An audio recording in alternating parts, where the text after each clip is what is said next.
Talk about just having your rivals in here tonight. I mean, you guys have to be excited for that. And what would a good performance tonight do to just kind of kickstart things? We're very excited. We get a second chance at Mary. We felt like we left something on the floor last time we went down at their place. So having them come up here as we're slowly playing a little bit better and starting to get to that point and starting to believe in things is huge for us. I think all of us collectively are pretty excited to have them come up here. In-state rivalry, doesn't matter records, doesn't matter anything else that goes on there.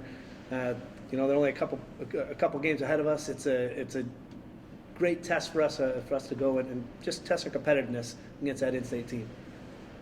Coach, coming up those two games over the weekend, very close scores. You're consistently getting in the 20s. Yep. What do you attribute to? Is your team just grasping more, or what do your? I think some of the freshmen are starting to catch on, and we talk about some of the stats coming in and out. And Emily Feldorf and Haley Swain both are catching on faster. And their stats get better every week. Shelby had 15 kills and led us again in kills, and those are three freshmen playing in the toughest conference in the country. So they're starting to catch on and starting to play and learn what it takes to be successful. More than just 1 point at a time. In other places, other times, they can go hard at one half of the play and win the points. They're now learning. Well, you can't just go half for a couple parts of that point, maybe one transition. You've got to go, playing harder for multitude of transitions. So their stats are improving, especially those three. So as those three get closer and closer and closer to what they learn as expectations for us, I think that success will keep coming.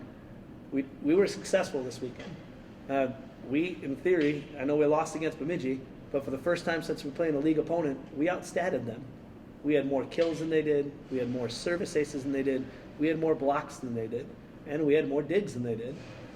That's the first time we've done that against a league opponent. Unfortunately, we didn't win the match, which is kind of weird to think in your stats and all your offensive statistics and everything else that you can lose a match when winning all of your statistical categories. But it's little things we've been focusing on, the little parts to be able to get better in certain areas. We did that this weekend. Unfortunately, we still came out the other end of it, but losing 26-24 and 27-25 and losing super tight games, we have to keep learning how to keep and sustain that in order to be able to be successful. So I'm hoping tonight is that point. If we play as well as we did this weekend and learn to be able to take advantage of a couple of their weaknesses, I think it's a game we can come out on top of.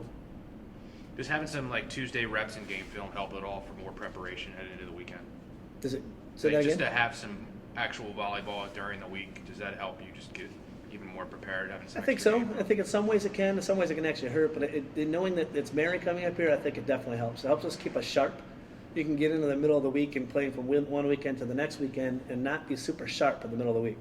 So having a Tuesday game for us helps us to stay sharp. We go up competing. We have 1 or 2 days off, and then we compete again. Then 2 days off, and then you bring the monster of Concordia in coming in for the weekend. So talk about that Concordia team. You've seen so many tough opponents. You get married tonight. And, yep. What does that mean? Is this kind of another challenge for you? It's a challenge. It's a challenge that I love and I embrace. And we embrace it and talk about it in practice, about winning every day of practice, and then learning how to win every day of practice was eventually learn to winning on the court, and then bringing in arguably one of the top. I mean, they haven't left the top 3 all season, but the top 2 or 3 in the country. Some polls, the Hero poll even has them as listed as number 1. So bringing in the top team in the country, the top 3 teams in the country is huge. It's awesome for us. It gets us excited to go out there and compete against them and go and play hard against them. And when we learn to be successful against teams like that, it equals success later. We have to learn. Like I said against Bemidji, it's the first time we've kept those stats and out-hit another opponent. When we learn how to do that and sustain that against a team like Concordia, that's some of those little battles and some of those little parts that we learn to be successful at. So bringing Concordia in here, if we can learn to play the same way with that same fortitude, with that same intensity that we did this weekend, and play against Concordia, when we play Mankato the next day, it should hopefully equal a little bit higher success rating too.